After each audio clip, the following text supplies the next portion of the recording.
मानक चंद, कमला देवी, राकेश, नीतू, ऋषभ और Ayushi Musharraf, B123, Sethi colony, Jaipur. Shri Parshwanath re rolling mills limited, Durgapur 1, Vardhaman, west Bengal. Amita Jain, पत्नी अनिल कुमार जैन, संगीता जैन, पत्नी विपिन कुमार जैन।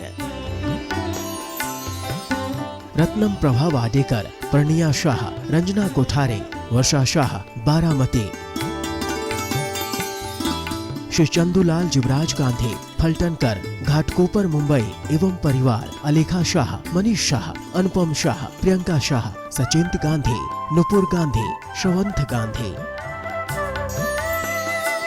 इंदु जैन, रंजना, विनय, सुनैना, अभिषेक, मीराबाग, नई दिल्ली। नेमचंद जैन, शशि जैन, निखिल जैन, शालिनी जैन, शरणई जैन, शांतनु जैन, निशु जैन, शास्त्री नगर, मेरठ, उत्तर प्रदेश। मोहिनी देवी बाकलीवाल, धर्मपत्नी स्वर्गीय श्री कल्याण मलजी बाकलीवाल। पुत्र Dharamchand Bakliwal, Kamal Kumar Bakliwal, Ajit Kumar Bakliwal. Assembly road, Imphal, Manipur. Shri Abhijit, Mugdha, Abha, Ayushi, New Jersey. Doctor Tushar, doctor Ketki, Shri Jatin, doctor Kalpana आदि, धुले, महाराष्ट्र। जय जिनेन्द्र तज्जयति परम ज्योति, समं समस्तैरनंत पर्यायै, दर्पण तलैव सकला प्रतिफलति पदार्थ मालिका यत्र। पंच परमेष्टि भगवान की जय। पिछली ज्ञानशाला में ये कहा गया था, जो अपने हित का भाव रखते हैं वो व्रतों को धारण करें, और जो ये चाहते हैं कि हमारे व्रतों का पालन अच्छी प्रकार हो वो 7 शीलों को धारण करें। 7 शील में 3 गुणव्रत थे और 4 शिक्षाव्रत। 3 गुणव्रत में पहला गुणव्रत है दिग्व्रत। नाम देखिए, दिग माने दिशाओं में, व्रत माने नियम ले लेना, अर्थात 10 दिशाओं में आने जाने का नियम कर लेना, ये दिग्व्रत है। दिग्व्रत की परिभाषा आप श्लोक नंबर 137 में देखिए। प्रविधाय सुप्रसिद्धैर, प्रविधाय सुप्रसिद्धैर, मर्यादां सर्वतोऽप्यभिज्ञानैः, मर्यादां सर्वतोऽप्यभिज्ञानैः, प्राच्यादिभ्यो दिग्भ्यः, प्राच्यादिभ्यो दिग्भ्यः, कर्तव्या विरतिरविचलिता, कर्तव्या विरतिर्विचलिता, कर्तव्या विरतिरविचलिता। कर्तव्या विरतिर्विचलिता। बोलिए। प्रविधाय सुप्रसिद्धैः, मर्यादां सर्वतोऽप्यभिज्ञानैः, प्राच्यादिभ्यो दिग्भ्यः, कर्तव्या विरतिरविचलिता।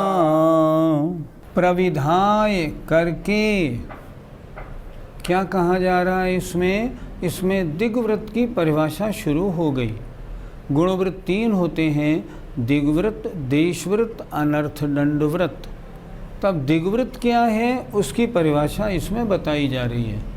प्रविधाय करके, सुप्रसिद्धैर जो मशहूर हैं उनकी मर्यादा को, सर्वतो माने हमेशा के लिए, अभिज्ञानई चिन्हों से, प्राच्यादिव्यो पूर्वादिक दिशाओं में, प्राच्यादिव्यो दिग्व्यो प्राच्य आदि दिशाओं में, विरति ही अविचलिता गमन न करने की प्रतिज्ञा कर्तव्या करनी चाहिए। क्या कह रहे हैं? जो सुप्रसिद्ध अच्छे प्रसिद्ध चिन्ह हैं उनके द्वारा सर्वतः सभी दिशाओं में मर्यादा करके, क्या करे? जो पूर्वाधिक दिशाएं हैं उनमें मर्यादा करके उनसे आगे गमन न करने की प्रतिज्ञा करनी चाहिए। क्या कह रहे हैं? सर्वतो माने दशों दिशाओं में चिन्हों के द्वारा मैं पूरब में कलकत्ता से आगे, पश्चिम में बम्बई से आगे, इन दिशाओं में इनसे आगे नहीं जाऊंगा, ऊपर इतना नीचे इतना इससे ज़्यादा नहीं जाऊंगा। इस तरह जो चिन्ह हैं उन चिन्हों से सर्वतो सब ओर की मर्यादा बना ले। कब? कितने दिन के लिए? जीवन भर के लिए मर्यादा बना ले और फिर उससे आगे गमन न करने की प्रतिज्ञा कर ले। ऐसा करना दिग्व्रत कहलाता है। फिर एक बार देखें, सर्वतो सभी और सभी दिशाओं में सुप्रसिद्ध अभिज्ञान ही सुप्रसिद्ध चिन्हों के द्वारा मर्यादा को करके पूर्वाधिक सभी दिशाओं में उनसे आगे गमन न करने की प्रतिज्ञा करनी चाहिए और इसका नाम दिग्व्रत है। दिग्व्रत अर्थात दशों दिशाओं में आने जाने की मर्यादा जीवन भर के लिए तय कर लेना दिग्व्रत है और उससे बाहर किसी भी हालत में नहीं जाना। इसका नाम दिग्व्रत कहते हैं। शब्द देखो, दिग माने दिशाओं में, व्रत माने विरति। मैं इस दिशा में यहाँ तक जाऊँगा, उससे आगे नहीं। इसका नाम है दिग्व्रत। पंडित जी, दिशाएं 10 कौन सी होती हैं? 4 दिशाएं सभी जानते हैं, पूरब पश्चिम उत्तर दक्षिण, 4 दिशा। 4 विदिशा, इन चारों के बीच वाले कोने, 4 और 4 8, एक ऊपर और एक नीचे। इस प्रकार 10 दिशाएं हो गई। इन 10 दिशाओं में आने जाने की मर्यादा कर लेना, इसका नाम दिग्व्रत है। दिग माने दिशाओं में, व्रत माने मर्यादा कर लेना, इसका नाम दिग्व्रत कहलाता है। यह दशों दिशाओं के लिए किया जाता है। गुरुजी, हमने अणुव्रत तो नहीं लिए हैं, परंतु यदि दिशाओं में मर्यादा की जाए तो क्या दिग्व्रत माना जाएगा या नहीं? ये शील हैं, ये व्रतों की रक्षा करने वाले हैं। जब व्रती नहीं हैं फिर ये रक्षा किसकी करेंगे? सोचो, पहले व्रत लिए हैं तब तो दिग्व्रत और ये गुणव्रत शिक्षाव्रतों का पालन करना है। गुणव्रत शिक्षाव्रतों का पालन कर लिया, अणुव्रत है ही नहीं, तब फिर कैसे बात बनेगी? नहीं बनेगी। हाँ, लेकिन फिर भी अगर मान लो हम और आप हैं और हम और आपने अभी प्रतिमा धारण नहीं की, 2 प्रतिमा में अणुव्रत गुणव्रत शिक्षाव्रतों को धारण नहीं किया, लेकिन अगर हम उसके बावजूद भी अगर आगे आने जाने की मर्यादा कर लेते हैं तो भी पाप से तो बचेंगे ही। हमें कर लेनी चाहिए, बिल्कुल कर लेनी चाहिए। जैसे इतना नियम कर ले मान लो हम कि हम भारत देश से बाहर नहीं जाएंगे। अगर हमारा इतना नियम हो गया तो सारे विदेशों से हमारा ममत्व तो हटा के नहीं हटा। कोई मित्र आपसे पूछे चीन चलना है, नहीं भैया हमारे तो त्याग है, तो ममत्व तो एकदम कम हो गया। अरे चले तो चलते, क्या बताएं, पर अभी व्यवस्था नहीं बन रही है, तत्संबंधी राग है। इसलिए अगर अणुव्रत पालन नहीं है, अगर प्रतिमाएं नहीं ली हैं, तो भी दशों दिशाओं में आने जाने का नियम कर लेने से लाभ है, नुकसान नहीं। पापों में तो वृद्धि नहीं, हानि ही होगी, इसलिए अच्छा ही है। पंडित जी, जो दिग्व्रत में नियम लिया वो घटाया बढ़ाया जा सकता है? मान लो आपने पहले पूरे भारत भर में आने जाने का नियम लिया था, अब आपके मन में थोड़ा वैराग्य बढ़ा और आपने निर्णय बना लिया अब मैं राजस्थान से बाहर नहीं जाऊंगा, जीवन पर्यंत का नियम लेता हूँ। ये तो कर सकते हैं, लेकिन पहले आपने राजस्थान का दिग्व्रत लिया हो, बाद में आप चाहें पूरे भारतवर्ष का बढ़ा के कर लूँ, नहीं, ये नहीं कर सकते। दिग्व्रत में ली हुई मर्यादा को घटाया तो जा सकता है, बढ़ाया नहीं जा सकता। बढ़ाना तो व्रत भंग माना जाएगा। इसलिए दिग्व्रत में पहले खूब सोच समझ के मर्यादा ले और जो मर्यादा ले उसका फिर जीवन भर के लिए पालन करे, उसमें ज़रा भी ढील और गड़बड़ बिल्कुल नहीं, नहीं तो व्रतों के पालन नहीं करने का पाप बंद हो जाएगा। पंडित जी, दिग्व्रत लेने का तरीका क्या है? श्लोक में दिया है सुप्रसिद्ध ही अभिज्ञान ही।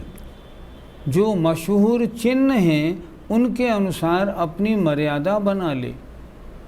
जैसे मान लो हमने मर्यादा बना ली आने जाने की, चारों ओर हम हिंदुस्तान से बाहर नहीं जाएंगे, हमारी 8 दिशाओं की मर्यादा हो गई। अब ऊपर की मर्यादा हमने बना ली, हवाई जहाज के अलावा मैं 10,000 फीट से ऊपर नहीं जाऊंगा। ये आपके ऊपर जाने की मर्यादा हो गई। नीचे जाने की मर्यादा आपने बना ली, मैं किन्हीं भी परिस्थितियों में 1,000 फीट से नीचे नहीं जाऊंगा। ये आपकी मर्यादा हो गई। अब प्रश्न उठता है, ऊपर की मर्यादा का भंग कैसे मालूम पड़ेगा?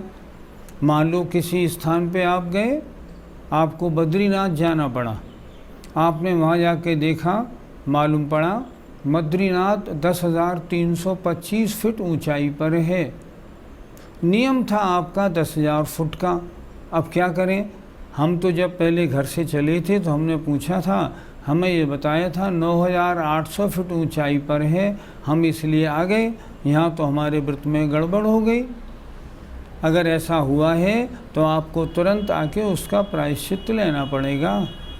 महाराज मुझसे गलती हो गई, लोगों ने 9,800 बताया तो मैं बद्रीनाथ चला गया, वो तो 10,000 से 325 फुट ज़्यादा निकला। अब महाराज मैं क्या करूं? महाराज आपको प्रायश्चित देंगे। मान लीजिए नीचे की मर्यादा आपने मान लो 1,000 फुट नीचे जाने तक की ली है। अब मान लीजिए भाखड़ा नागल डैम में आप नीचे अंदर की ओर उतर गए, आपने पूछा कितने नीचे जाओगे? बोला 800 फीट तक जाऊंगा। ठीक है, आप बैठ गए उसमें, वो आपको नीचे 800 फीट ले गया, लेकिन उसे किसी कारण से 1100 फीट तक जाना पड़ा और आपको भी 1100 फीट तक जाना पड़ा। आपके व्रत में दोष लग गया। आप क्यों गए? उसका प्रायश्चित लेना होगा। इस तरह आप 8 दिशाओं में तो मर्यादा आपने कर ली और ऊपर नीचे की मर्यादा फुट में करनी पड़ती है, वो मर्यादा आपने कर ली, 10 दिशा की मर्यादा हो गई। अब उस मर्यादा से जीवन भर ज़रा भी रंच मात्र हिलना नहीं है।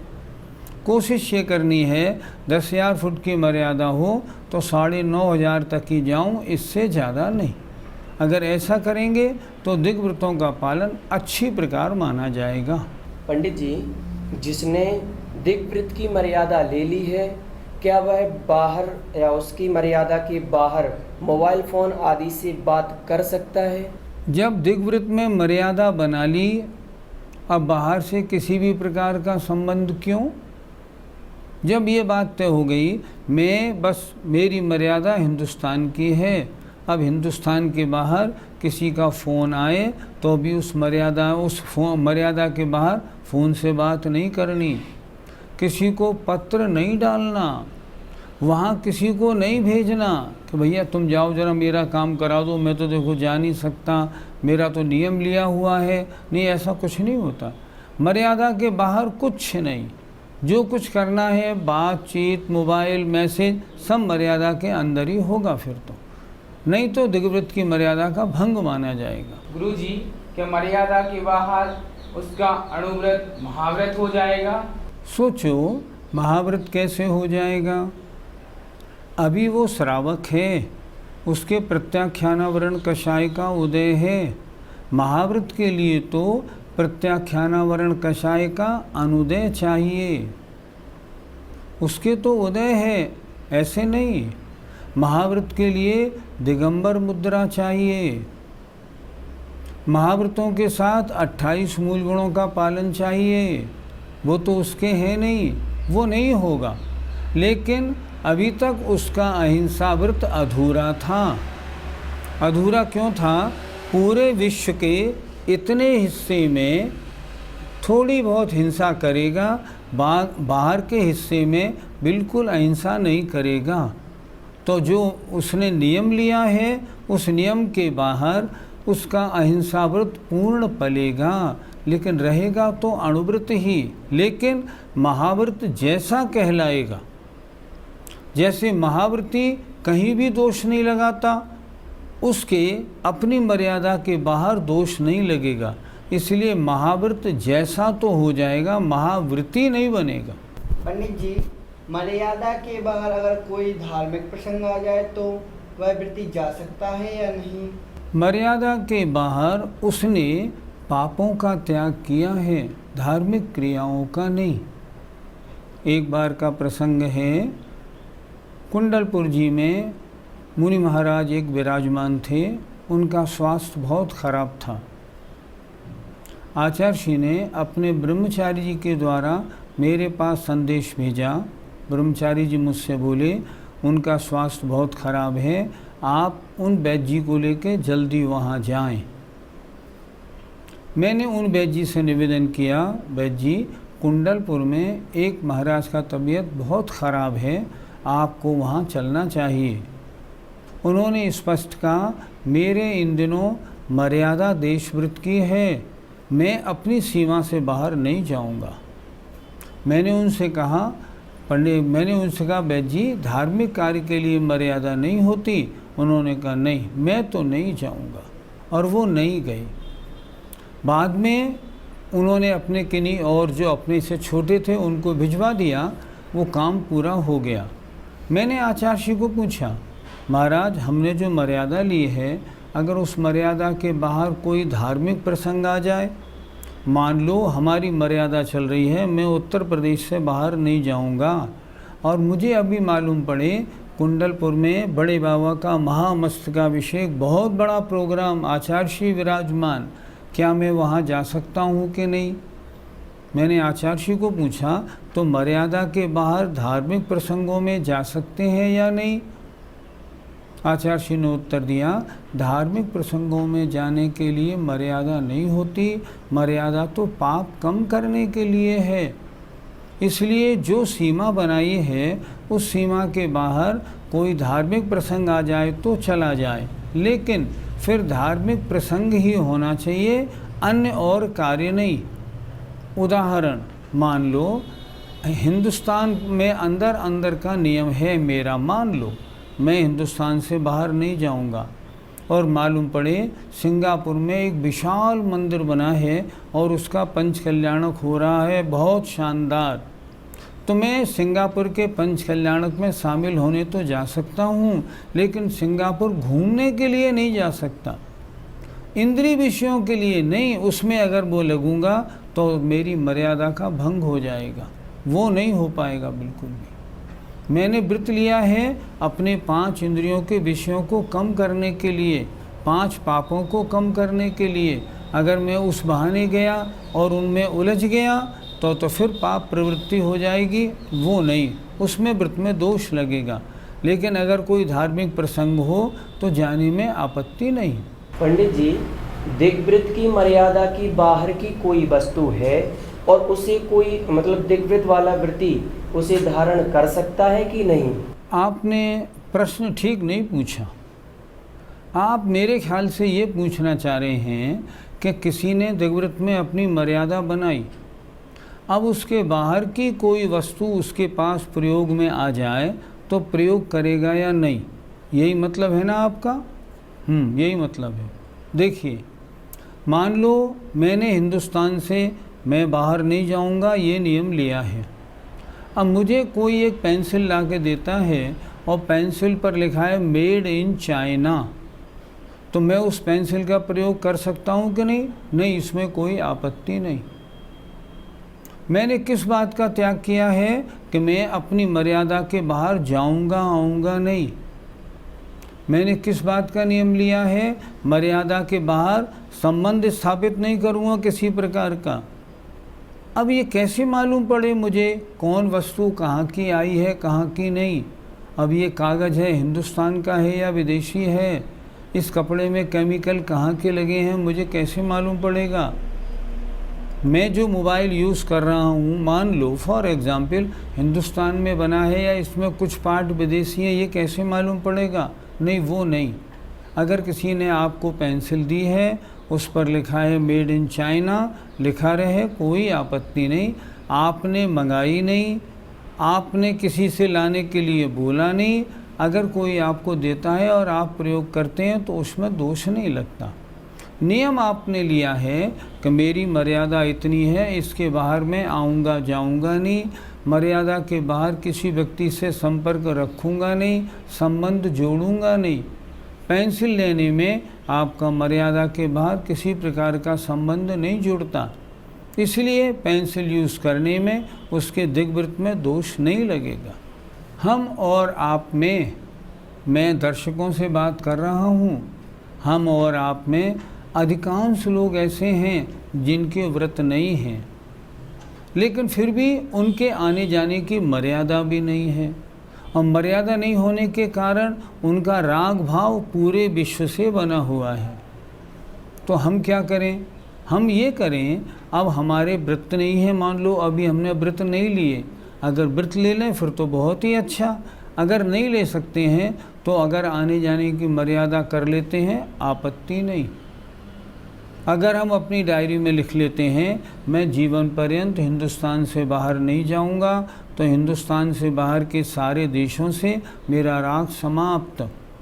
कोई आपसे पूछे और कहे भी स्विट्ज़रलैंड बहुत सुंदर है, होगा, मुझे नहीं जाना, नियम है मेरा, ख़त्म। आपका राग नहीं दौड़ेगा, आप पूछेंगे ही नहीं बताना कैसा है, मैं सोचता हूँ, ये बात नहीं बनेगी। इसलिए अगर हमारे अणुव्रत ना भी हों तो भी हम अपनी डायरी में 10 दिशाओं का नियम तो ज़रूर ले लें।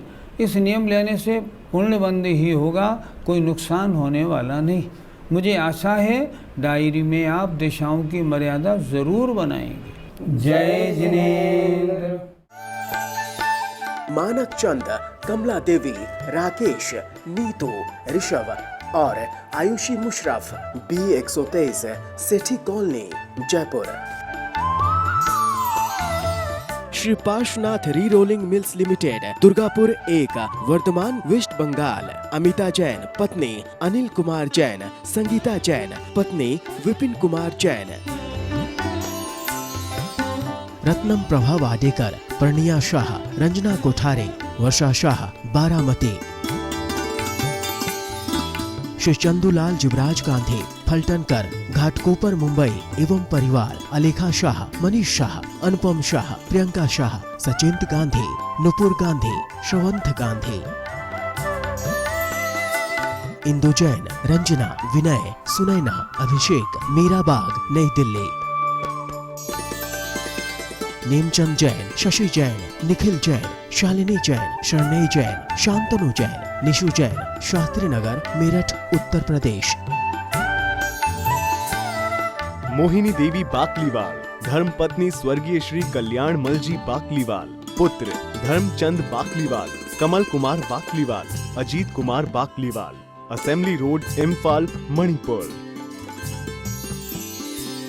Shri Abhijit, Mugdha, Abha, Ayushi, New Jersey. Doctor Tushar, doctor Ketki, Shri Jatin, doctor Kalpana आदि, धुले, महाराष्ट्र।